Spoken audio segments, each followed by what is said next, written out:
rappers. If I send addresses, they gon' come in straight. What it is, it's your boys Deuce, Teddy, and LaQuil reporting with the facts, opinions, and BS straight from the top of the key. What's good?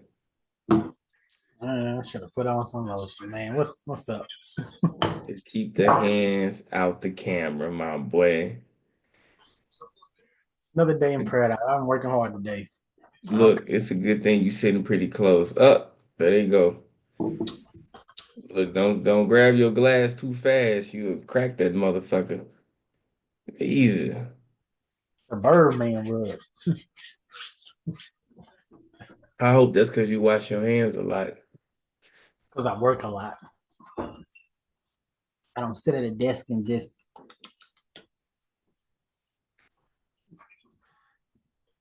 these Man, hands. These hands is magic. look at these hands. Light skinned. These hands, baby, they are well taken care of, bro. Well taken care of. What you do all day? you Who me? you go over there. You over there. You come here. Nah, bro. It's just when I realized my hands got a little ass to them. It's some lotion. Real easy. That's it. It's simple, bro. It's simple. Boy, a baller. That boy is a So baller. what's not simple is taking down the Cavaliers. Taking down them Cavaliers. They were on a 16-game win streak, and it was halted by the Orlando Magic. What's your take on this, Teddy? Does this shock you? No, because didn't they go to 7 games last year in the playoffs? Is the 4 or 5 seed, I believe. They went to 7 games, and one of the games was a complete blowout, and every other game it was extremely close. Like these two are like complete ops. It's like Batman and Joker type situation. Like that's your number one ops. Like the Powerpuff Girls and Mojo Jojo. Like you just know when you see one, the other one coming. And based off of last year's playoff performance on any given Sunday, especially when you got Ventura back, like Ventura So bad. is, is is a machine.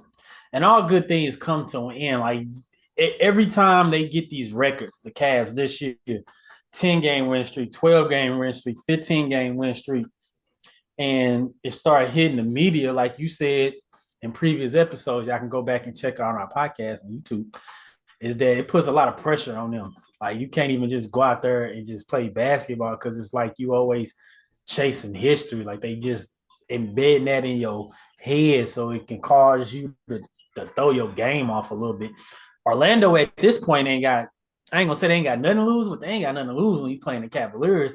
Most people ain't got nothing to lose when you playing the Cavaliers because how they are in the East, it is what it is. Like you're not finna really pass them because they so far ahead right now. But I mean, you ain't got nothing to lose. So the Magic is playing with full grit, and then you got the Cavaliers that's always chasing history that just got so much pressure on them to make them perform and to make them do something. You know, it ain't a surprise to me. Anybody gonna do it? Them boys gonna do it. They did it 3 times last year in the playoffs. So Yeah. that's just me though. So I say it's not surprising to me either. The Cavs have been playing historic ball. They got their coach in the mentions for Coach of the Year.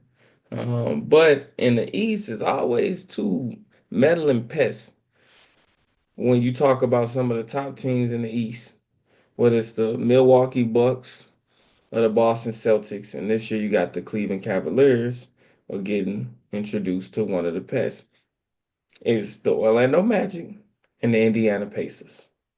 Those are the two teams who has the numbers for either both of the top teams or the top teams in the East or one of the other top teams in the East. And it seemed to be the Pacers for the Bucks and the Magic for the Celtics. So when I'm watching this game and I tune into it, I'm like, it kind of fits. It fits right there where you see yet again the best team, arguably, or the second best team in the East, however you want to look at it, has their back against the wall or is in a competitive game against the Orlando Magic.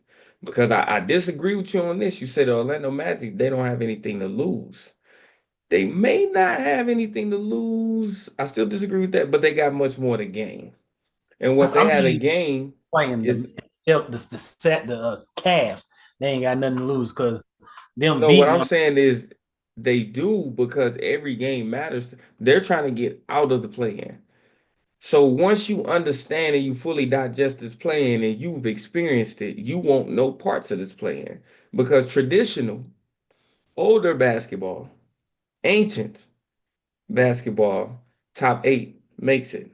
Now, top eight ain't good enough. You got to be top six because the 7, 8 is in a shootout with the 9 and 10. And I could be 7, 8 and still not make it to the playoffs because of the 9 and 10 seed. So that's why when I'm looking at this chart and I see that they a game behind to the Atlanta Hawks, not even a game, they half a game behind, and then potentially if they lose and Miami win, Miami's a game behind them. So they can either drop or they can climb. And at this point, I imagine that they will want to climb. I imagine that they will want to climb. Them boys And is gonna be stuck in that play-in. You ain't catching number six. Like it's they just they I don't only see that. 6 games behind. That's a lot. It is. It's It a is, lot. but that's why I That's the say they thing. got much more to gain if they continue to win. All you got to do is take it. How many games they done played? They had so number 6 seed and played 68 games. Okay, so they got was it 82? They got 14 games left. That's what I'm saying. Like you gotta, and then the two teams that you're trying to catch, you got a streaky team, and then you have a pretty solid, good team. Like you got both of them guys, both of them teams, the Pistons and the Pacers, is streaky, and Pacers just find a way to win, and then the Pistons are just they're a good team. Like they got them dogs in them. Like Yeah, it's that's why I say they ain't got nothing to lose because they pretty much in the play in. They playing to see how we gonna play in the play in because we gonna be in the play in regardless, whether it's as a 7, 8 or a 9, 10. We in the play in. We got to win. yeah, So when it comes to playing the Cavaliers, it's like you going in there, you ain't got nothing to lose because the Cavs gonna be number one regardless. Win, lose, yeah. they be number one. We beat them, and it ain't gonna mean that we better than them or we go. They're not even playing them in the playoffs. You know what I'm saying? Still, even if you look at it that case, if I know, okay, there's a slim chance me getting in the 6 seed. Slim. And if I can get to the 6 seed, I could potentially get to the 5th seed, but very slim. Okay. But between the 7th and 8th, do I want to be 7th, 8th seed? Because right now they 8. Or do I want to be 9th and 10th seed? 9th and 10th seed is one to go home. 7th, 8th seed, you get two chances. First chance you lose, you get that second chance. So even with that being said, you got the Miami Heat. Like I said, if you lose and they win, they one game behind you. So them getting the 8 seed or even a 7 seed is much more achievable than you getting a 6 seed. So you still have something to lose. If I'm looking at it, I'd rather have two chances to make the playoffs if I'm being a playing regardless than just one. Any given night could be a bad dog's night. They just happy to have they dogs back in there. I mean, they Yeah, still miss the subs, but to see Ventura and Fon back like they 1-2, arguably 2-1, however you want to put it. I'm pretty sure Ventura solidified that number one spot, but however you want to put it, like they just happy to have them dogs back in there. I mean, you could play from morale points and give you that. Like we actually pretty good. We can make some shake come playoff. Because I know for one thing, the uh, Magic ain't scared of the Cavs based off of last year. I wouldn't say that they scared of them. Like I wouldn't be scared to see them in the first round. if we eighth seed or whatever, seventh, Yeah. eighth seed, and we got to see the Cavs in the first round, I wouldn't be scared if I was Orlando. I'd be like, yeah, let's run that back. I'm fine with being a 1-8 seed in the playoffs. Didn't the Miami do it 4 years ago or something? They was a seventh, eighth seed, made it to the Eastern Conference Finals. I'm not scared. I had to look. I'd run I that would back. definitely have to look. So you had mentioned that this is Banchero's team, right? Mm-hmm. So I'm looking. The leader in points, 24.4, Franz Wagner. Now, Banchero averages more points. He averages 25.1. However, he's only played 34 games, whereas Wagner played 48 games. So Wagner has a leg up on him. However, the NBA weighs that out. Assists 4.7, Banchero 4.7, steals 1.4, Banchero zero point 0.8. So right now, Wagner leads the team in three stats, three, whereas Banchero leads the team in zero. Now, if they play the same amount of games, maybe he still averages more points, not even a whole point more than Wagner. So he'll get But points, and they tied in assists. So it is really up for debate on whose team this is. Because if you're not looking at the numbers, you watching the game, you say it's Banchero's team. But when you go and you look at the numbers, it's a, I get what you're saying, but it's like who's more impactful? Because if you take that same theory that you say and you twist it, like with the Celtics, and they saying because they awarded JB everything as if he was more impactful, even though JT statistically led the whole team in all the stats. And they just set up there. Now that's BS. We could say that's NBA politics, BS, and whatever. But they saying that JB last year's playoff run, at least the Eastern Conference Finals and the Finals, was more impactful than JT, even though he led the team. I'm saying that I feel like watching them, Banchero is a little more impactful. He definitely demands a little more attention than Fonz, and I just think he's just a better basketball player. man, impact shim smack. Fuck all that. They just don't like JT. That's what it is. He too boring, he too soft, he too light skinned, whatever they want to say. They just don't like JT. Not why they still got a heart for one light skinned brother in the league, and that's Steph Curry. And until he gone, they don't have room for another one. Okay? Steph Curry So, and Trey Young this year because they gave huh? Trey Young. I said in Trey Young, they gave Trey Young the nod this year. Yeah, they gave him the nod because somebody got injured. They robbed him first. That's I think not they a robbed nod. LaMelo first. No, they robbed Trey. I told you Trey Young was it. That's why Trey Young got it. Trey Young got it because he was it, bro. Who, LaMelo who, plays who was the injured one that had to sit out? Was it? Giannis. It was Giannis. LaMelo Ball played backyard basketball. Trey Young plays, he out there doing his thing. That's the reason why Trey Young's team is number 7 and LaMelo's ball team is number eliminated. They So both they it's terrible because they both below 500, which is oh, crazy. below 500, but I can be below 500, but am I in the standings for playoffs? Yes, I am. I am. And then when you think about it, these significant injuries, losing Jalen Johnson for the entire season, that's crazy. This- What you think when the dude down there putting up a triple double, double double every game? Of course, it's going to impact your team. Of course.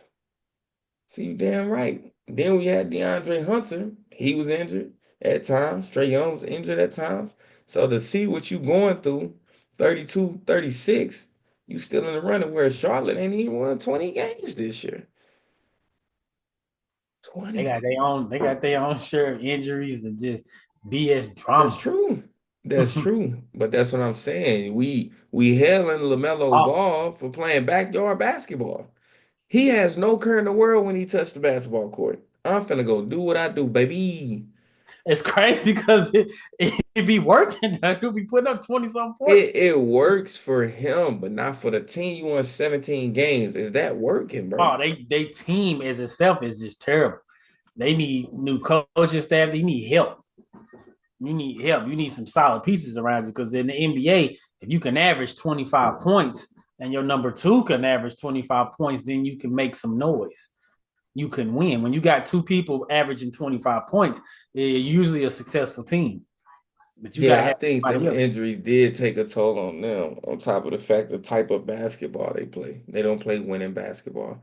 But losing the sophomore dude, I'm not gonna say broke them, but I mean you can factor that in. You still had your number one and your number two. Oh, sophomore. Hey, He what's the wasn't name? your When he one or your suspended the two. first half of the season? Huh? Bridges suspended the first half of the season? No, that was last year. Uh, he Bridges was out getting injured here. then because he did miss time. Bridges? Nah, not Miles. Not Miles Bridges. Let me see. Charlotte Hornets. Miles Bridges played all 52 games, bro. Now, he just ain't been impactful then because So he played 52 games. Let's see. What is their record? They didn't play a total of 57. I mean 67. Played 67 games this year. So yeah, he missed some parts of the season.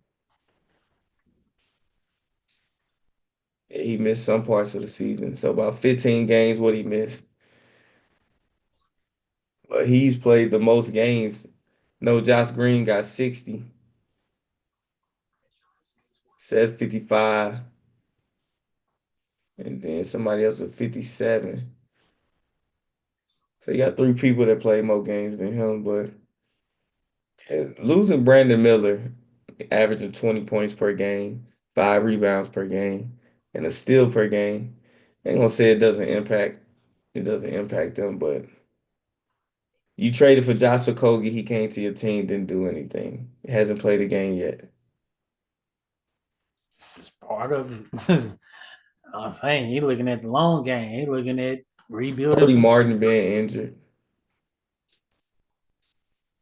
Josh Green don't really do much of anything. Yeah, I don't really know what's going on with that team, my boy. That's for but them to figure that piece out. Mike got it. Um, Mike got it. sure. So let's talk about some Coach of the Year candidates. Who do you think is the Coach of the Year candidate? Because I got two names that come to mind. You said it. Go ahead and say your two. I agree with you. By far, definitely JB. To me, JB Bickerstaff I say that and because Kenny Atkinson. his team did a complete, I ain't gonna say complete turnaround, but the type of turnaround that they made from last year to this year and the whole staff in itself, the couple of trades and the draft, like, and putting that team together and letting Kate come in and just mold and grow into the player that he's become and producing an all-star, going on these win streaks and stuff like that, like 10-game win streaks and stuff like that. I feel and now that they in the playoffs, like they in the playoffs, not the play in, they in the playoffs. Like that's major to me. How So you turn last year, on what you said, don't fucking pussyfoot around it. You said complete 180. Last year they was 14 and 68. 14 and 68. This year they 37 and 31. That's a complete 180. Complete 180. 14. They won 14 games out of 82. Bro, that's a 17%. That's a 17 win percentage. 17% winning that year. they went from a losing team that was on losing records because at that time they was losing like 20 games in a row. We were talking about them losing 20 games in a row last year. They To winning under this, 55% of their games this year. You said, well, my bad. they were on 20-game lose streaks last year They were talking about it on ESPN. They were making history for the most games lost in a row. Like they won a whole month last year without winning a single game. Us. You know what I'm saying? So to go from that to having a all-star candidate, not even candidate, he was an all-star. He made the all-star team to going on these win streaks and to be making some noise. Like that's a complete turnaround because Kenny and the Cavs, they was already a winning team last year. They was 48 and 30 something. They was like number 4 last year. They going from number 4 to number 1, but going from like number 14 or 15 to number 6 so far, and still got room to get to number 5. 48 and 34 last year. Yeah, they 2 games shy of 50 win to this year. Like I'm not saying that that's not a complete one they put on. They just build off of what they had last year, and they just build it on it. So you expect the team to get better as they play together and build, and they're not getting old with it because their main cast ain't getting old like the Lakers or like the Warriors or something. The main characters are getting old. That ain't their case. So of course they're gonna get better over time playing together. So definitely JB he better be shoe in for the coach of the year, hands down. I think they both gonna be in it. Because when you look at it, it's not even they didn't play 60 or 67 games, 15 games to go. I can see them winning 60 games easily. So climbing up 12 games, 12 wins. I can see them. I can see them winning They, another 10 games. I can see they them might winning even another hit them. 10 games. So they damn they're gonna climb up 20 wins compared to this previous season. They gonna lock in the best record in the league as where they stand right now. They locking in the best record in the league so far. They 56 and 11. With the other Mm-hmm. team, OKC right behind them, 55 and 12. So they potentially lock in the best record in the league. I can see. And then when you think I pretty much took the team I had last year. Deuce laughed at the Max Struss. He laughed at those type of acquisitions. You do not like that man. And He played last year. I thought that was 2 years ago. right, but what I'm saying is these are the big moves that we've made. We had our team, and we haven't made many big moves except for what we did mid-season this year when we got DeAndre Hunter. Hunter is pretty We name. Niang, we acquired Niang from the 76ers. And I think it was like another piece or two with some of the rookie pieces. I mean, we got Ty Jerome from the Warriors. And these pieces have been so impactful to the team, but for the most part, like we not doing like what you seen Katie and the Suns do, or Philly with Paul George. Like we didn't add previous superstars. Uh, like we didn't do that. We stayed on track. So I feel like that is one hell of an argument to make for that team. But like you say, the core, the main core, the top 4 guys is the same guys that was there last year that they building on. JB got a rookie that he put in rotation, the little Thompson, uh, Amir, Ahmad, whichever one he looked. Sophomore. They put the twin in there and is making it. And you have to coach him. You know what I'm saying? Like you talking about coach of the year. He got a bunch of young players that he. But the Cavs got a young player. It's not a Thompson twin. But not as young as I don't think they as young as Detroit though. Detroit a little younger.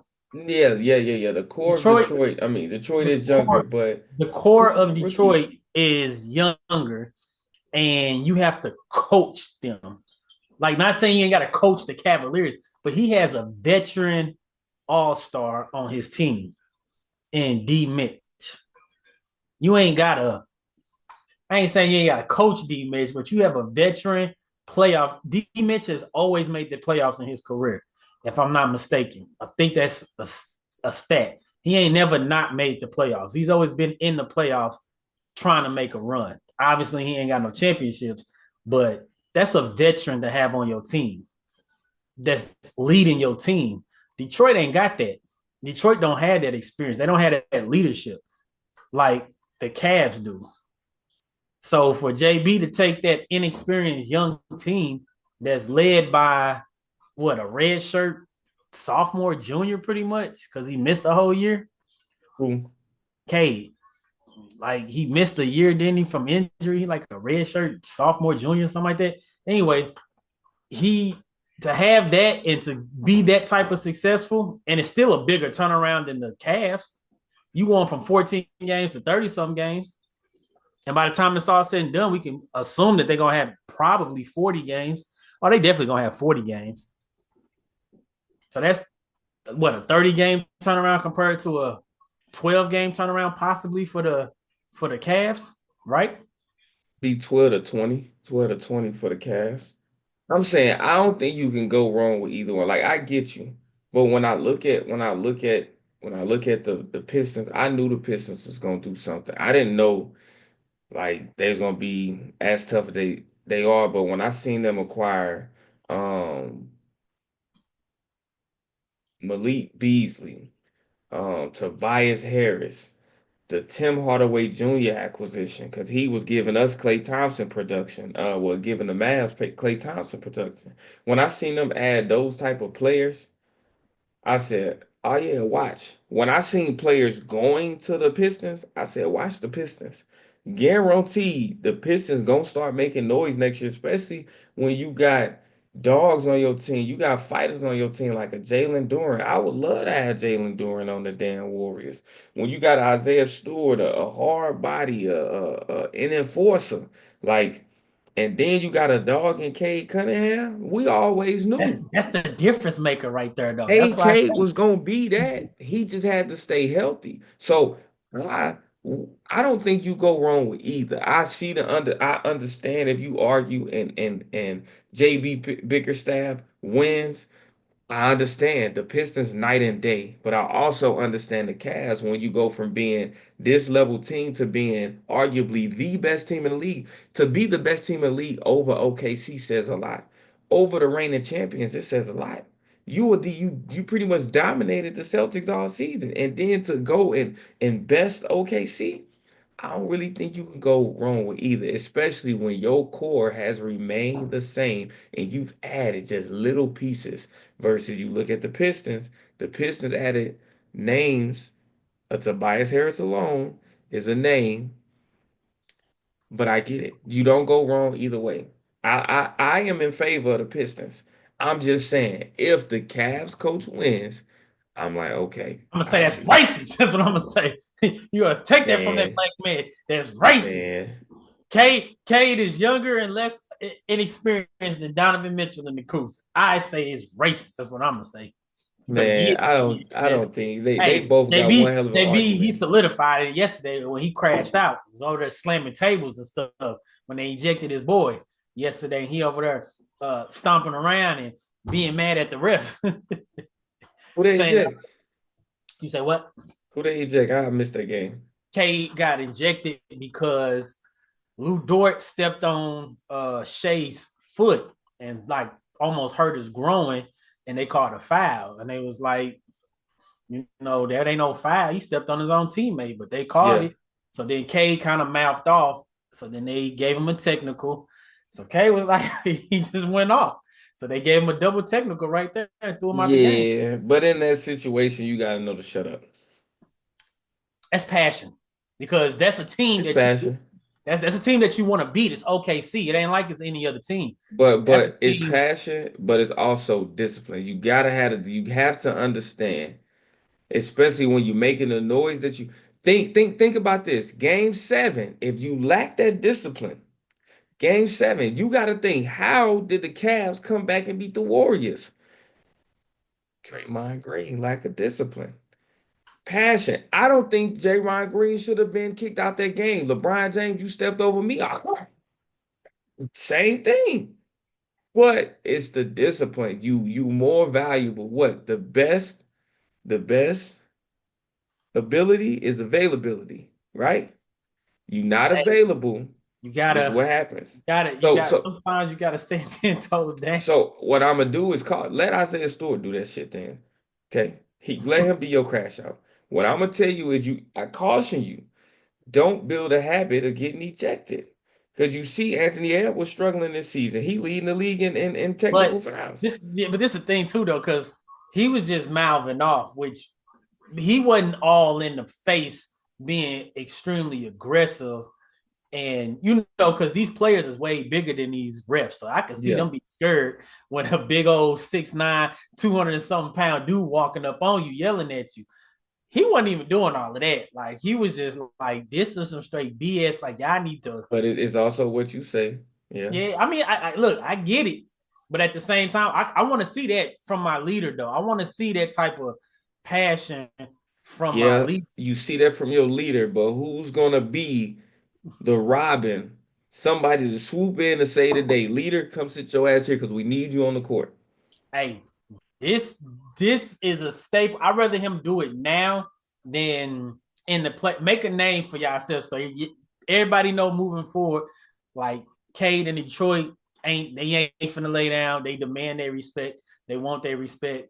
Like if that was Jason Tatum, if that was LeBron James, if that was Luka, if that was SGA, if that was Joker, Giannis, whatever, that they would give me the same respect you would give them dogs. How many minutes does he average? Cade averages 35 minutes a game. So he played he played 6 less minutes that game. 6 minutes, they lost 113 to 107. That's a 6-point game. You potentially win or at least compete if you stay on that court. That's all I'm saying. So I hear you. I hear you. But it's you got to watch the game because that play really mattered in that scene. That play mattered. Like they needed that ball. They needed that play, and it just the passion run high. Hey, I kind of I get it. Like I want to see that passion from my leader. Don't go sit off in the corner and show me you care just as much. No, Now if they get to swinging, I feel you, bro. it's I different. see Cade playing. What I'm saying, I caution him. Be careful. Show the passion, but it's a way to show the passion and stay on that court. As long as nobody's swinging on them or hurting my players, because then that's when Isaiah and them got to step in and take that. But it's frustrating. It's really frustrating, especially when you work that hard to try to get that dub on them. And they was on their way to getting that dub because OKC had to get it out the mud that game. I was like, oh, K and them coming to play. So just to get that type of call, it's like extremely frustrating too. Like, bro, I didn't do nothing. Like hey. Who else been getting it out the mud? JJ Redick. So I called it. I said when LeBron went down, the Lakers finna go down. Y'all was over there on your Laker high horse with the Luca magic. You know, you a Luca go girl. And y'all was like, Luca, he can do it. And then they didn't. They finally got it out the mud tonight, got a win over the struggling Suns. And they are now 1-4 since LeBron James been out. I said before LeBron James went out that this stretch right here is going to be a testament to whether or not they are really legit contenders. And then he went out. LeBron went out. But it was solely because the teams they have played thus far have been ridden with injuries. And so even when they beat the Knicks, Jalen Brunson going off for a 50-piece, injured. The Lakers closed the deal. So since then, they lost to the Boston Celtics 111-101. Ugly game by the Boston Celtics. They lost to the Nets, and I was rooting against the Lakers. I need the Nets to win. 111-108, the Nets win that game. They lost to the Bucks 126, belt to ass to 106. Then they lost to the Nuggets 131-126. They came out balling that game. The Lakers were balling that game, and the Nuggets were struggling as they have been doing as of late. Tonight, a victory 107-96. 107-96. A testament to LeBron's MVP. Put him in that top 5. It's a testament to his MVP status. He's nowhere near enough to win it. Not saying that at all, but he definitely deserved to be in the top 5 because that just shows you how the team just come crumbling down when he step off the court. But look, it got so ugly that the game versus the Nuggets, Luka was scared to play. Okay, well, nobody say Luka was scared to they were scared to play Luka. because they knew us going against the Nuggets. The Nuggets is one of the top tier teams of the West. Putting all that on Luka is not going to be good for Luka. Luka's donut boy. We ain't forgot what Duke's been saying over the years. Luka's donut boy. We not finna put all that weight on Luka. Top of the Key podcast. Ready? Hope you patch shit up with God, cause we gon' bless you. Let it burn. You